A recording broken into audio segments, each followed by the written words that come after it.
Curry at home? Yes, just a moment.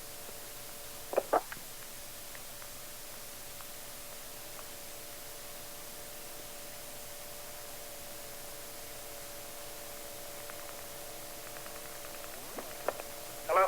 Hello, Mr. Curry? Yes?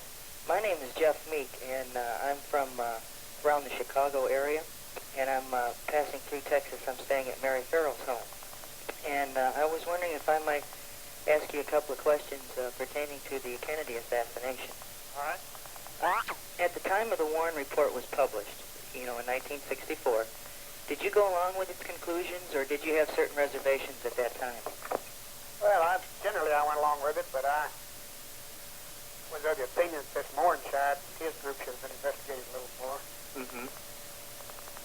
Any other reservations that you had that you can think not of? particularly. I don't, I didn't list it either. Uh-huh.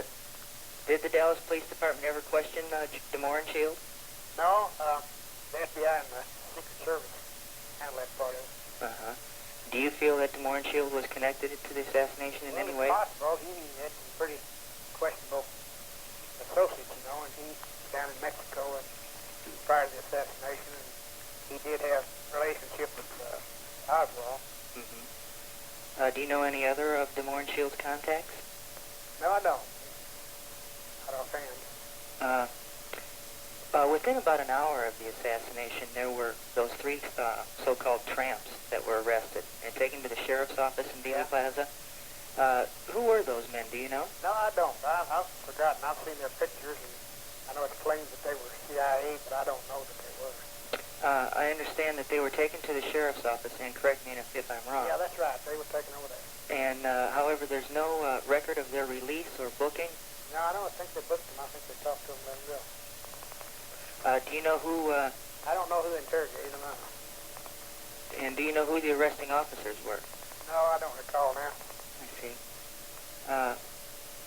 This new investigation that they're starting in Washington, what do you feel that might show? I don't have any idea. I don't look like to bring out any startling new information. They may be able to come up with something that would help the investigation. First priority to me, they hold it. If they can find out anything more, why, that's all for it. Have they been in contact with you at all, No, not yet. I don't know whether they will or not. I kind of figured they might. In your opinion, why was Officer J.D. Tippett in the Oak Cliff section of Dallas? That was out of his assigned area, No, wasn't that's where he belonged. That's where he did belong. Yeah, and he wasn't on his assigned district, but the reason that he wasn't is that we had pulled almost all of the squads out of Oak Cliff, and we only had 2 or 3 over there, and he was, down in the central part of Oak Cliff cruising, where he could have answered a call into the south area or the east area or part of the west area. Uh-huh. But he was supposed to be, he wasn't off his assigned area. He'd been told to cover off of those other squads. I see. I've read through the radio transcripts, and I believe it reads something to the effect that to move into the Oak Cliff section and to be at large for an emergency that may come in. Mm-hmm. And I've often wondered if he was sent there for some reason. No, he was just sent there to patrol in the central area where he could answer calls in any part of Oak Cliff, Uh-huh. rather than stay out in his assigned district, which is way down south part of Oak Cliff. I see. They just pulled him into the central part. Did Tippett know Jack Ruby? No, He did. no. In your opinion, how many of the police officers did know Jack Ruby? Well, I had a survey made, and I think it's about 35 of them knew him. Mm-hmm. Out of about 1,700 men, most of those were people that had worked in the area where he had a nightclub and or were on the vice squad, one of the two. I see. How about Gerald Hill? Did he know Jack Ruby? I think he did.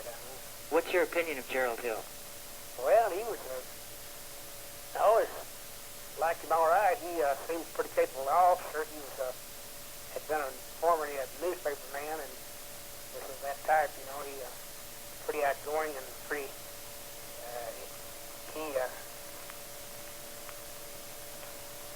was pretty aggressive. Mm-hmm. And he was inquisitive, but he was a good police officer. Still is, as far as that goes. He's still down there. What is his duties now with the Dallas Police Department? I think they've got him in the jail section. I'm not sure in the service. He's a lieutenant, and I think he's in the jail services. I see. Do you think that if I called him that he would speak with me? I imagine he would. I don't know whether he's working now, whether he's home or what. You probably could call down to Central Station and find out where he is. I see. He's a very interesting person. From some of the reading that I've done, it seems that he was at all the points of interest. He was at the Texas School Book Depository and the Tippett scene, and drove Oswald back to the police station. So he was pretty aggressive type. He got around, didn't he? Yeah, he did. And I believe it was Lieutenant Day. He was at most of the places too, was he? Well, yeah, but he was in the crime scene search section, and they sent him to the different locations to see if he could, pick up fingerprints or anything like that. Right. I was wondering if there was any reason why the department kept no stenographic notes or tape recordings of the interrogation sessions with Lee Well, Harvey at that time, Oswald. we didn't have any tape recording machinery and equipment, and we just didn't ever keep tape recordings of interrogations. At the time, just 4 or 5 years before that, when they remodeled City Hall, Chief Hanson and I both, he was chief at that time, we requested that that the city buy us recording equipment where we could record interrogations, and they would do it too expensive for them to get the money. I see. So that's the reason there wasn't any there. Captain Fritz was in charge mostly of the interrogation, isn't that correct? Yes. What are his feelings on this today? I don't know. I haven't talked to him in several years. He won't give any interviews, or he won't talk about it. Do you think he knows something and is not No, coming forward? that's just his... Just his way, huh? Yeah, it's characteristics of him, and he just didn't talk. He won't talk about it to anybody about it. I know a lot of people have tried to talk to him about it. He just told me he didn't understand.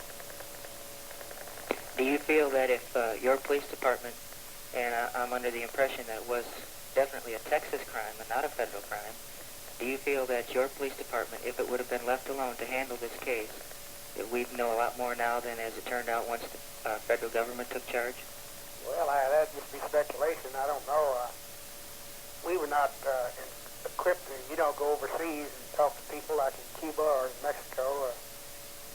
Our investigation has been more local than the federal agencies. I see. Interrogations and investigations of it. Mm-hmm. Do you think that Oswald would have been convicted if he was gone to trial? Yeah, I think so. Do you feel that there might have been possibly gunmen on the grassy knoll ahead and to the right front of the presidential limousine? Well, I could never account for the fact that Kennedy's brain flew to the left and backward, but Dr. Chapman, who has written some articles on it, he goes along with the theory that it was all fired from the back. But he goes along with he brings up the theory he thought there were 2 gunmen up there. Mm-hmm. I know Mr. Holland and 5 or 6 others noticed a puff of smoke, so they said, over by the picket fence on the grassy knoll. Well, had there been somebody up there, they'd had time to shoot and get out before we were there, because it was several minutes before we sealed off the parking area. Did the police officers check all the vehicles as they left the parking lot behind the grassy knoll? No. They were not checked? No. Do you feel it was possible that possibly an assassin or an accomplice could have been in the trunk of one of the cars and then been... Could have been.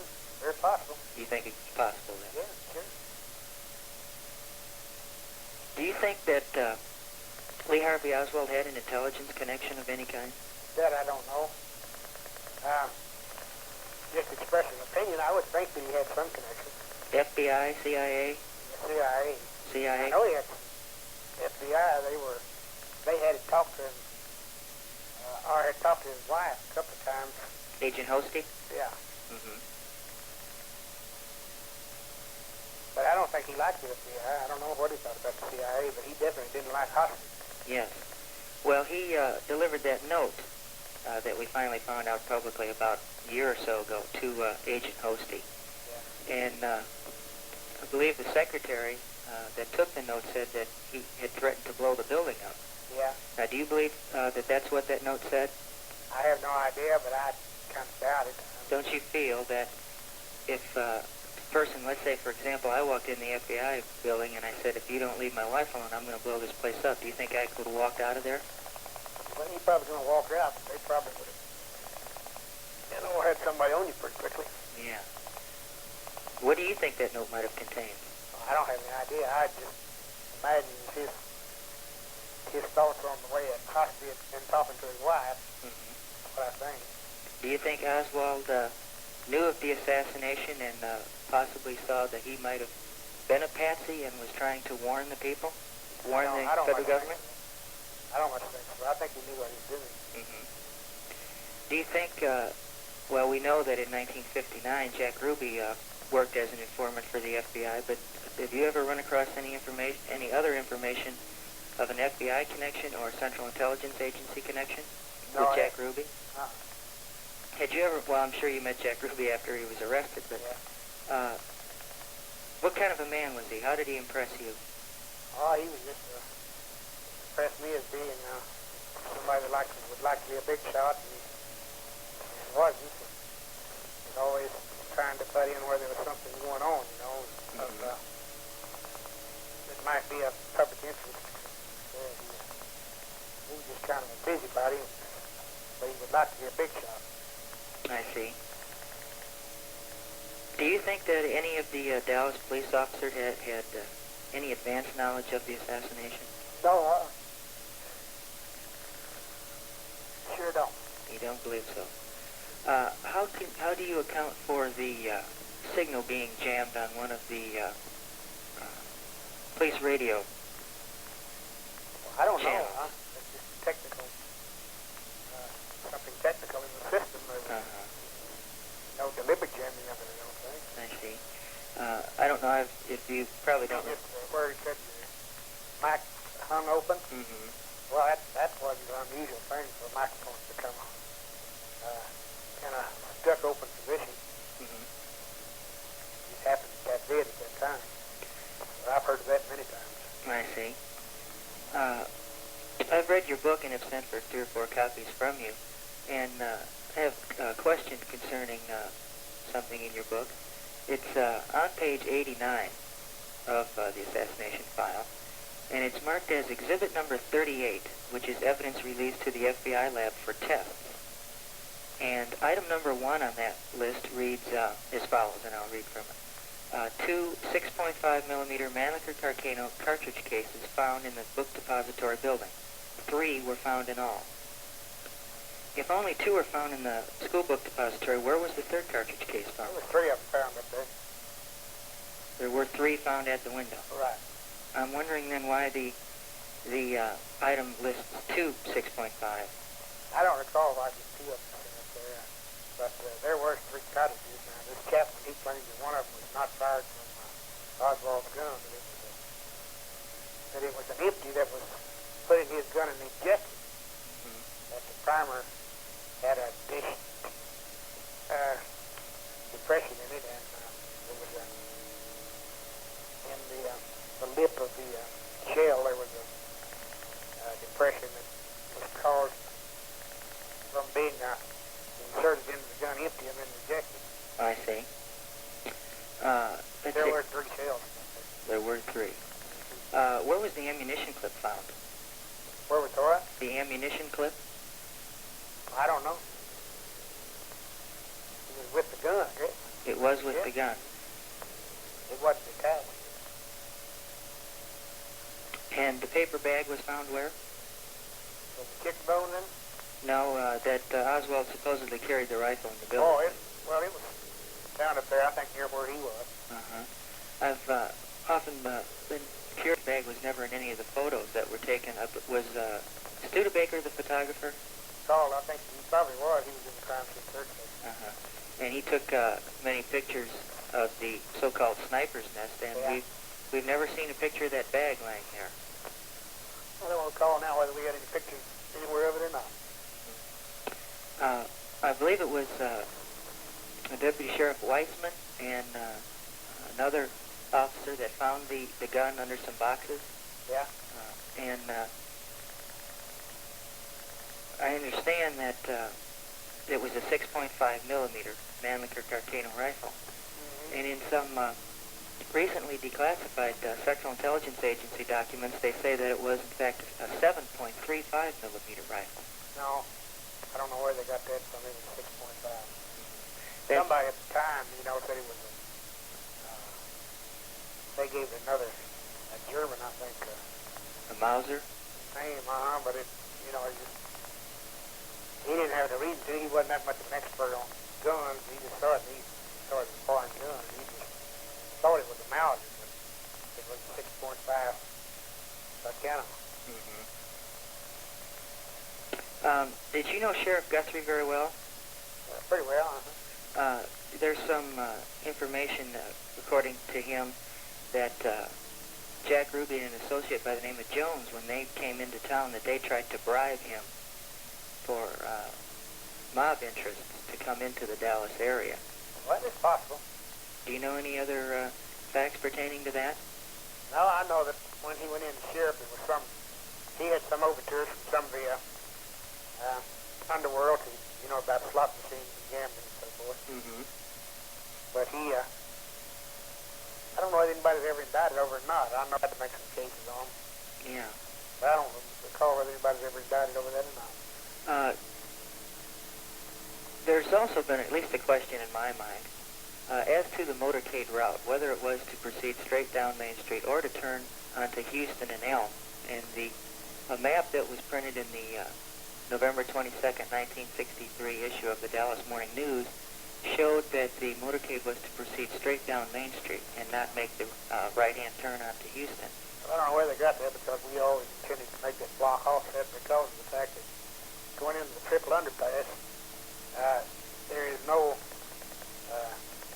entry into the Simmons Expressway from the Main Street lane. Mm-hmm. We would have had to drive over the curb and then to get to it. We I see. didn't think it was necessary to have the curb, the Public Works come out and fix it where you didn't have to jump the curb. We just figured it's just as easy to take a block offset there and go on to the Elm Street lane, which went into Simmons Expressway. I see. That was the entry into the expressway. That's the reason we put it over the offset so we wouldn't have to jump the curb. I understand. And who was in charge of the sessional route? Well, we worked it out with Lawson from Washington, and Is that Secret Service? yeah, he's Washington defense man on Secret Service. Sorrells, he was the local Secret Service man, and the police department. Of course, the route that was chosen was made into the political decision by the Democratic committee. Mm-hmm. It's just been left up to us. We've just took it from Love Field down Mockingbird Lane to Industrial and into the where he was going to make his call. Trade Mart? Yeah, and then back out to Love Field. We wouldn't even brought him downtown. They insisted that he be brought through where he would have great exposure to the public. I see. I've again read through the police transcripts there, and there's a mention of a suspect over by Cobb Stadium, and to send over a wrecker and pick up the suspect's car. I think so, but there's nothing that come up. Who was that suspect? Well, I don't recall his name. Uh-huh. Were there other people arrested in connection with the assassination? No, I don't think so. I don't remember any particular ones besides Oswald. There were no other suspects then No. that the department was looking for. That's right. You were the lead car in the motorcade, correct? Yes. And what was your initial impression when you first heard a shot, or did it register as a shot to you? Not the first one. I thought it was probably one of the railroad torpedoes, Mm-hmm. going off up in the railroad yard, and that's what I asked. The others that were with me in the car. When the first one off, I said, "What's that? A torpedo? Is a railroad torpedo? A firecracker?" And then followed by two other shots. For the second, third shot, I was convinced it was rifle fire there. Mm-hmm. And what was your initial command? Well, I told first thing when it came to my attention that someone had been shot. I asked the three-wheelers who pulled up beside me, or the solo motorcycle, to get up on the railroad underpass and see if there's any policemen up there. Because I hadn't been able to see any policemen as we was coming down there, and there were some civilians up on that overpass, and they were not supposed to be there. And so I had someone to go up and check on that. Subsequently, it found out that there were things standing back where I couldn't see them. And the people that were up there were people that were working in the railroad yards, and the officer said they thought it was all right to let them look over there while the motorcade come by. Do you remember the name of that officer? Not offhand, it's in the reports. Who else was in the car with you, in that lead car? Well, there's Sheriff Decker and Lawson from the Secret Service, and Sorrow from the Secret Service. In your opinion, how do you think that Jack Ruby entered the basement of the... Well, I'm sure he entered down that driveway from Main Street. Down the Main Street ramp? Yeah. And do you feel that he just happened to get by the guard there, he just didn't happen to see him? Or do you think that he let Ruby in, thinking that, you know... No, I don't think he even saw him. I think he just stepped away to help the car out into the street, and while he was doing that, Ruby looked down the driveway and saw a bunch of people there and decided to get down. That's what he said. I had no reason not to believe it. Did you ever interrogate Jack Ruby? No, I didn't. As chief, was that not one of your duties, or? Oh, well, not. It wasn't. I didn't interrogate suspects as a routine thing. I see. I left that up to the people that were responsible for investigating the incident, whatever it might be. Were any of the police officers under you disciplined for the way things, obviously they turned out pretty badly in the police No, department? I didn't discipline anybody because I figured if I did, everybody just think I was trying to put the blame on them instead of especially myself. What were your personal feelings, sir, after it all happened? I'm sure you felt bad as everyone in the country and probably the world did, but how did you feel after those events? It's finally subsided a little bit. Yeah, I think wondered why it should have happened here in Dallas and why it should have happened to me in the police department. Why it could have been somewhere else. Right. Don't you feel that it could have been any other city? Sure. Yes. You were also at Parkland Hospital, is that correct? Right. And what did you do when you were there? I stayed outside most of the time and kept in touch with the department downtown and also with what was going on inside the hospital. And after they pronounced Kennedy dead, well, shortly after that, I took Johnson to Love Field in my car, put him on the plane, and I stayed out there until after he was inaugurated, took the oath of office. And then I came back down to City Hall about 1:30 or so. I mean, about 2:30, probably 3 o'clock. Do you feel, I don't know if you're aware of this, but Seth Cantor, I'm sure you've heard that name before, and a woman by the name of Mrs. Tice, both have stated that they saw Jack Ruby at Parkland Hospital. Well, I don't know. They might. I couldn't say that they didn't, but I don't know. He didn't say anything about being out there, and none of my people saw him. There was, as you know, Commission Exhibit 399, that bullet was found out there. Yeah. And I've often wondered if that bullet might have been planted to incriminate Oswald because of the possible presence, at least, of Jack Ruby, and the fact that there was an unidentified FBI and CIA agent present at the hospital. Well, there were several. A lot of Secret Service people and the FBI out there. I don't know how many CIA was out there because I really wasn't 20 CIA members around me. Feel that any Dallas police officers might have also been working for the Central Intelligence Agency? Not to my knowledge, I don't think so. Had you ever heard any rumors to that effect? No, I hadn't. Why do you think it took so long to get the book depository sealed off? It didn't take very long, but at several minutes, and I don't think you could have done it much quicker than that. How long do you think it should take to seal off? Well, I'm not... I think it's sealed off about as quick as you could be. Yeah, I'm not criticizing you. Well, I'm just asking you the question. How long do you think it should take to seal it off? You didn't have any particular men assigned to it, and you had to just... I told In fact, you saw you get down there and take charge, and good many police officers sent there, and it was up to him to seal it off. But I thought he sealed it off pretty quickly. Yeah, I believe it was sealed off in approximately, what, about 4 minutes? Something like that. And again, correct me if I'm wrong, but it's my understanding that a Sergeant D.V. Harkness went to the rear of the Texas School Book Depository, in fact, to seal it off. And when he got there, he met 2 Secret Service agents. They said that they were Secret Service agents.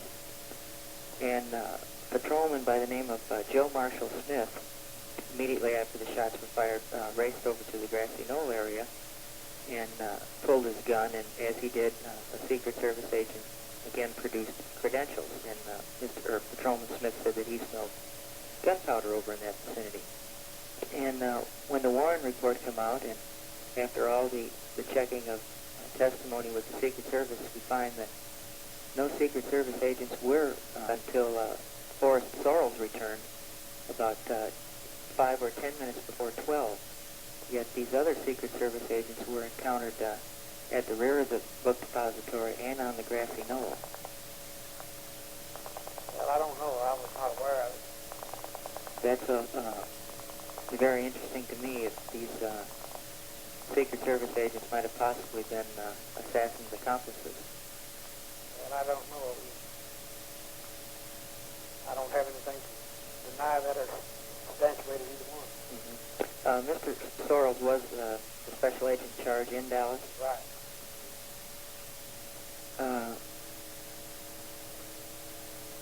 Did Captain Fritz come to you periodically in between the interrogation sessions and let you know what was going on? I think I went to his office. I don't recall him coming to my office at all. I'd go to his office occasionally and see how things were coming. I was wondering why this Postal Inspector Harry Holmes was allowed to interrogate Oswald. It seems a little funny that a postal official was allowed to interrogate the alleged he was in the room, and I don't think anybody was told to shut up. He didn't forbid to talk to the suspect. That's not the way law enforcement officers work. Why he was in there, I don't know that. He didn't have any. Apparently, he didn't. Well, he probably was there because of the fact that they were checking that rifle order out, and that's how he was involved in it. Now, why he was in Rich's office, I don't know. I see. But I don't think anybody in there would have told him, "Look, shut up, you're the post department," and got his business speaking to his prisoner. They wouldn't do that. I see. If he wanted to ask him something, why, they would have permitted it. I see. Was the Dallas Police or any of the other law enforcement agencies ever able to find the slip of paper that Oswald would have had to sign for receiving the pistol that he had or the rifle from his post office box? No, I don't know. Pardon me, sir? I say I don't know of anything about it.